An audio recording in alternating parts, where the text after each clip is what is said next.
20 बेटियां आए थे हम लोग के प्रदर्शन करने के लिए। जो पेपर लीक हुआ, जिन विद्यार्थियों का फ्यूचर खराब हो रहा है, विद्यार्थियों के साथ साथ उनके परिवार का भी, जो एक एक पैसा जोड़ जोड़ के वो लोग अपने बच्चों को पढ़ाते हैं कि वो पास करे, पास करने के बाद एक अच्छा फ्यूचर बने।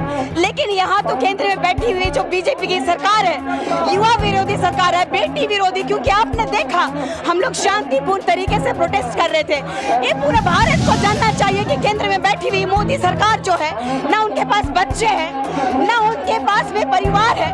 वो क्या ही समझेगा कि एक परिवार का दर्द क्या होता है, दुख क्या होता है। एक एक पैसे जोड़ करके किस तरीके से बच्चों को पढ़ाया जाता है। वो हर रोज जो लाखों का सूट बदलने वाले प्रधानमंत्री, वो क्या समझेंगे देशवासियों, गरीबों की, जो जनता की जो दर्द है, दुख है, वो नहीं समझ पाएंगे।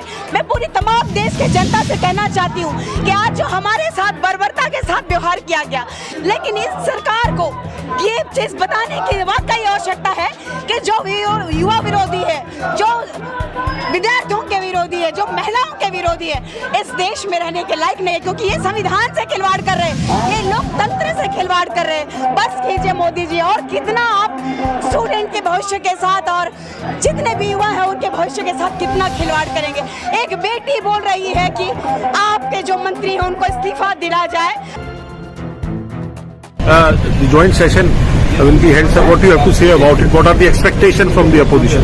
Let us see what is the programs they are going to give newly, and how much the programs they have implemented last year, last before year.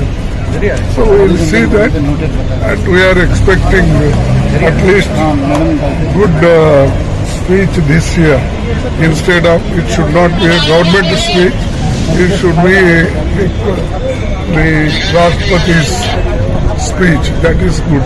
Sir Hindi में जानना चाहिए, सरकार जो कह रही कोई पेपर लीक नहीं हुआ है। पेपर तो इनको कराना पड़ेगा, किसी भी हाल में कराए, पेपर तो कराना पड़ेगा। एनएसयूआई ने ठान लिया है, कांग्रेस ने ठान लिया है कि छात्रों को न्याय दिलाकर रहेंगे। आज एनएसयूआई के कार्यकर्ता जब संसद का घेराव कर रहे थे तो पुलिस ने बदसलूकी की है, तमाम कार्यकर्ताओं को मारा है। देखिए फाड़ी है, सर कील लगी है, मारा है, पीटा है।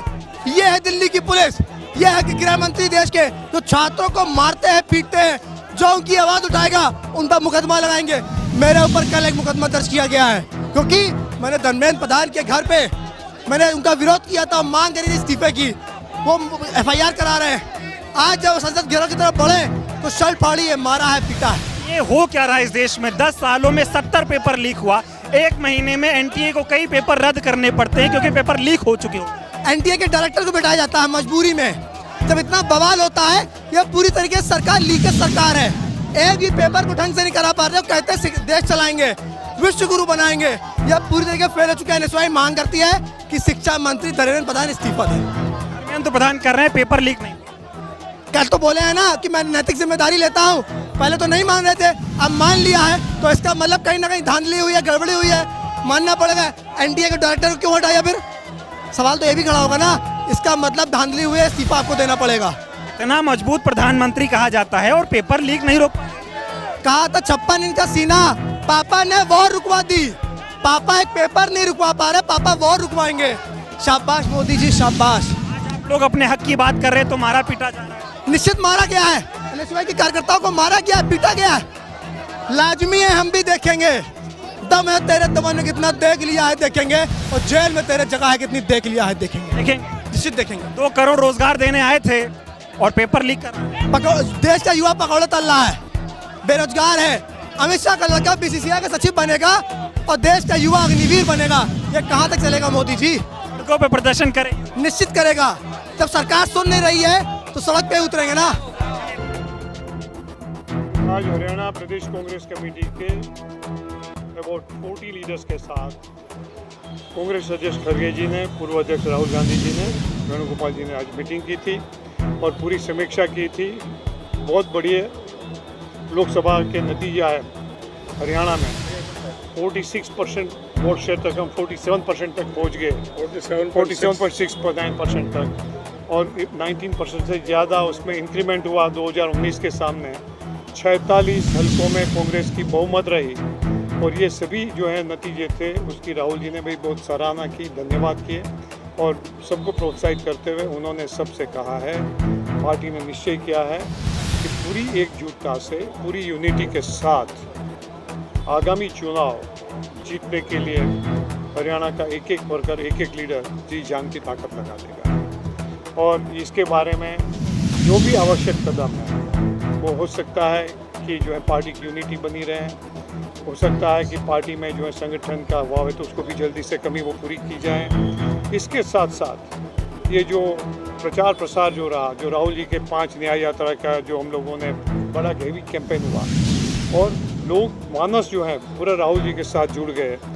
हो गया था कि भारतीय जनता पार्टी और कांग्रेस नहीं मगर देश की जनता नरेंद्र मोदी से लड़ रही है, उसके जो प्रजा विरोधी कदम है उसके लिए लड़ रही है, वो जो उससे प्रतीत हुआ और वही टेम्पो बनाए रखने के लिए हरियाणा के एक एक सेक्शन से जो आज हरियाणा में हम लोगों ने कैंडिडेट्स दिए थे, सभी जाति समीकरण को देखते हुए, सामाजिक समीकरण को देखते हुए, प्रदेश समीकरण को देखते हुए और लोगों के मनपसंद जीते ऐसे अच्छी छवि वाले वर्करों को टिकट दिया था, वही चीज़ का परिवर्तन करते हुए असेंबली में भी वही तरीके से सिलेक्शन हो, वो प्रकार की व्यवस्था बना के हम आगे चले और उसके लिए सभी समाज को भी साथ में जोड़ें और उसके हमारा मैनिफेस्टो का एक कैंपेन हम लोगों ने शुरू किया न्याय चौपाल का, तो मैडम हमारी चेयरमैन है वो मैनिफेस्टो कमेटी की, तो वो जो उसको भी और बढ़ावा दें, हर प्रदेश के हर डिस्ट्रिक्ट में, हर हल्के में लोगों के साथ संवाद के लिए हम पहुँचे, वो एक हमारा लक्ष्य है और हम आपको दावे के साथ कह सकते हैं कि आने वाले चुनाव में हरियाणा में कांग्रेस की सरकार बनेगी और 70+ के भारे बहुमत से बनेगी।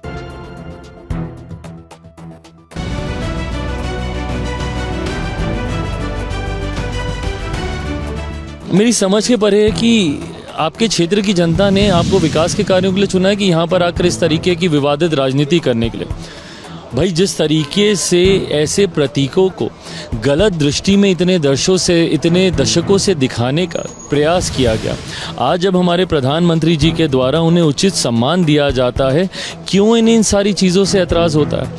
क्यों नहीं भैया सकारात्मक राजनीति की सोच ये विपक्ष के नेता रख सकते हैं, एक साथ आगे बढ़ने का प्रयास करें, ना कि इस तरीके के विवादित बयान देकर बंटवारे की राजनीति करें। ये बेहद दुर्भाग्यपूर्ण बात है कि समाजवादी पार्टी के सांसद कहते हैं कि सेंगोल सिंबल ऑफ मोनार्की है और इसीलिए उसको पार्लियामेंट से हटा दिया जाना चाहिए। बताइए कि जो पार्टी सिंबल ऑफ परिवारवाद है वो आज भारत की संस्कृति, तमिल संस्कृति के इतने अभिन्न अंग को फिर से अपमानित करने पर तुली हुई है। पर यह कोई हैरानी की बात नहीं है। समाजवादी पार्टी ने इससे पहले भी चाहे भारत की सेना हो, चाहे भारत की संस्कृति हो, चाहे हिंदू धर्म हो, चाहे रामचरितमानस हो, इसको लगातार अपमानित करने का कार्य किया है। और आज जिस प्रकार से उन्होंने सेंगोल का अपमान किया, यदि ये सिंबल ऑफ मोनार्की था तो प्रथम प्रधानमंत्री नेहरू जी ने इसको क्यों स्वीकारा?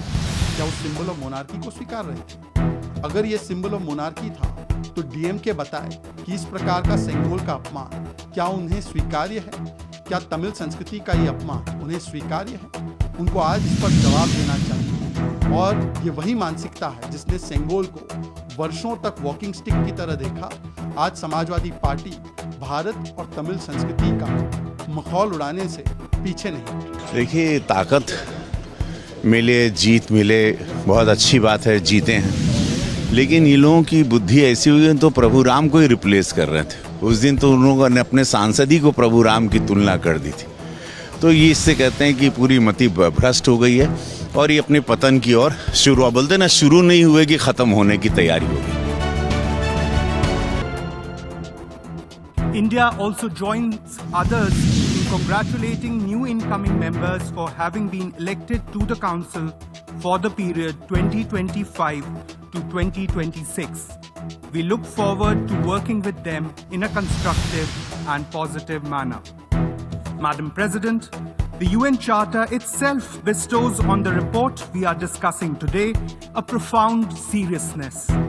This is quite evident from the fact that there exists a separate provision mandating such a report rather than clubbing it with the provision for reports from other UN bodies. The annual report of the Security Council must therefore inform, must highlight, and must analyze the measures that it has decided upon or taken to maintain international peace and security during the reporting period. Unfortunately, the debate on the annual report has become a ritual without much substance. Moreover, the annual reports have become compendiums containing details of the meetings, briefers, and outcome documents. And finally, the fact that only 6 monthly reports could be compiled during the reporting period reflects the utter lack of interest among members about this ritual. The annual report in its truest form is also meant to be an analysis on the running of United Nations peacekeeping operations, the flagship tool for the maintenance of international peace and security. However, in reality, we find that there is little information on how peacekeeping operations are run, on the problems they face, on why certain mandates are set or changed, or on when and why they are strengthened, scaled down, or ended in this report. As most peacekeepers are contributed by non-council members, including by my country, who put the lives of our troops at risk to serve the cause of international peace, we strongly advocate for a better sense of partnership to be developed between the Security Council and the troop contributing countries. Every year, the report is presented to the General Assembly in the second quarter as a mere formality. This needs to be rectified. There should be definite timelines for completing the report, circulating to the wider General Assembly membership, and holding this debate earlier, not towards the close of the session. Madam President, most of us who have voiced our opinions here today will be dissatisfied with the Council's work and its report. But under the terms of Article 12 of the Charter, the General Assembly can neither replicate its discussions nor compensate for its shortcomings. Many of the flaws in the functioning of the Council are thus structural. Speaking today in 2024, a year before the United Nations turns 80, it is thus high time to bring the Council in line with its Charter responsibilities to act on behalf of the entire membership. This will not be achieved without enhancing the membership of the Council in both categories, permanent as well as non-permanent. We thus remain convinced that the only remedy is a comprehensive reform of the Security Council involving expansion in its permanent and non-permanent categories. Only this can enable the Council to manage effectively today's conflicts around the globe, as well as the increasingly complex and interconnected global challenges the world faces today. Finally, since performance assessment has become one of the focus areas at the United Nations as part of our discussions on global governance reforms, the Security Council too needs to prove its credibility and improve its performance.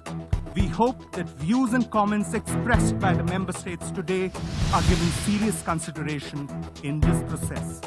Lastly, earlier in the day, one delegation misused this forum to spread baseless and deceitful narratives, which is not a surprise. I will not dignify these remarks with any response just to save the valuable time of this august body.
Balapur police हुदूद Nabeel colony में एक चोरी की वारदात पेश आई, जिसमें चोरों ने घर में रखी हुई बिरयानी, जूस और कोल्ड ड्रिंक पीते हुए चोरी की वारदात को अंजाम दिया और घर का सारा साजो सामान तोड़फोड़ कर सोने के जेवरात लूट कर चले गए।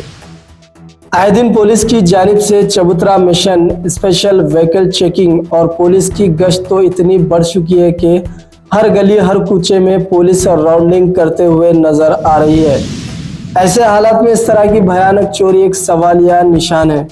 तफसीलात कुछ इस तरह से है कि घर के मालिक मकान चंद घंटों के लिए अपने घर छोड़कर कहीं गए हुए थे, जिसके बाद जब वो घर पहुंचे तो देखा कि घर के दरवाजों से लेकर घर के किचन से लेकर घर की अलमारी से लेकर पूरा साजो सामान इन लोग का टूट चुका था और चोरों ने घर में रखी हुई बिरयानी, कोल्ड ड्रिंक और जूस भी पीकर इनके सोने के जेवरात भी लूट कर चले गए। तो आइए नाजरीन सुनते हैं घर की खातून की जुबानी सारी तफसीलात। वालेकुम रहमतुल्लाहि वबरकातुहू। मैं यहाँ पर बारका सलाला नबील कॉलोनी से बात कर रही हूँ। यहाँ पर हम लोग जिलानी मस्जिद के पास रहते हैं भाई। कल हम लोग शाम में हमारे रिलेटिव्स के पास गई थी मैं कल, तो 12 घंटे के बाद में यहाँ सुबह में चोरी हुई करते बाजुक वाले आवाज़ सुने थे। रिसेंटली 8 डेज पहले भी हमारे घर पे चोरी हुई थी, नला वगैरह चोरी करके चले गए थे घर पे से। तो उन्होंने समझे कहते नेबर वो नल का काम चल रहा बोल के उन्होंने समझे कहते, तो अब उन्होंने क्या करे वो काम चल रहा बोल के उन्होंने दोपहर में फ़ोन करा हमारे वालिद साहब को, क्या है भाई आप लोग इतने आवाज़ कर रहे बोल। तो वालिद साहब बोले हम कल से घर पे ही नहीं है बोल के उन्होंने बोले। तो उन्होंने आके ऊपर से देखे तो चोरी हो गई। तो हम लोग आके देखे सर पूरा ऐसा ऐसा यहाँ पर दरवाजे तोड़ दिए, गोल्ड चले गया हम लोग के, मेरे भाभी का रिंग से मेरे एक नेकलेस था रिंग्स था, 2-3 तोले का नेकलेस था और हाथ के फिंगर रिंग्स थे जो भी पूरा गिफ्ट में लेके आते थे वो रिंग्स थे, 7-8 रिंग्स थे वो रिंग्स थे। वो मेरे को अंदाजा तो नहीं मालूम क्योंकि उन लोग ऐसे काबिल का रखे ही नहीं सर, देख नहीं सकते चीज़ें। आप लोग घर की तबाही देखिए क्योंकि हम लोग एक चीज़ भी हम लोग हाथ नहीं लगाए। क्राइम इन्वेस्टिगेशन वाले अभी चल रहे, वो लोग आके देखे गए, पुलिस वालों को भी मैं कॉल करी। जी हाँ, मैं बालापुर PS में कंप्लेंट करी। आप बस आए ना देख के गए, क्राइम ब्रांच वाले भी और ना भी देख के गए, फिर कल सुबह में आते बोल के चले गए वो लोग। और हम लोग के पास 7 इयर्स पहले भी चोरी हुई थी 2018 में, जब भी बहुत बड़ा लॉस हुआ था। जब भी सब इंस्पेक्टर आए आके देखे करे, उन्होंने बोले ठीक है अब नहीं होता, उन्होंने बोल के चले गए। अब तक चोरों को पकड़े नहीं करे नहीं, इतना साल हो गया। अब ये सेकेंड टाइम करे, तीसरी है। परसों 8 डेज पहले नला हुए चोरी करके गए, दरवाजा तोड़ के गए ड्राइंग रूम का। अब ये जब नहीं दिए कंप्लेन, चलो नला गए अब जान दो अपन कर लेंगे हम लोग बोल के हम लोग प्रिपेयर कर लिए। अभी ये फिर अभी 3rd टाइम हुआ आके करके चोरी करके पूरे चीज कैश वगैरह था। मेरी 2 महीने की सैलरी हुई थी, वही 15,000 ऐसा कैश था और हम लोग जो जमा करते थोड़े बहुत मेरे पैसे थे 200 जो पॉकेट में रखते वो पैसे थे और पूरे चीज़ें तोड़ दिए। चूल्हा तोड़ दिए, प्लेटफॉर्म, चूल्हे के विंडोज, पूरे घर के डोर्स तोड़ दिए, हर अलमारी तोड़ दी, अलमारी के लॉकर्स तोड़ दिए, हर चीज़ पूरा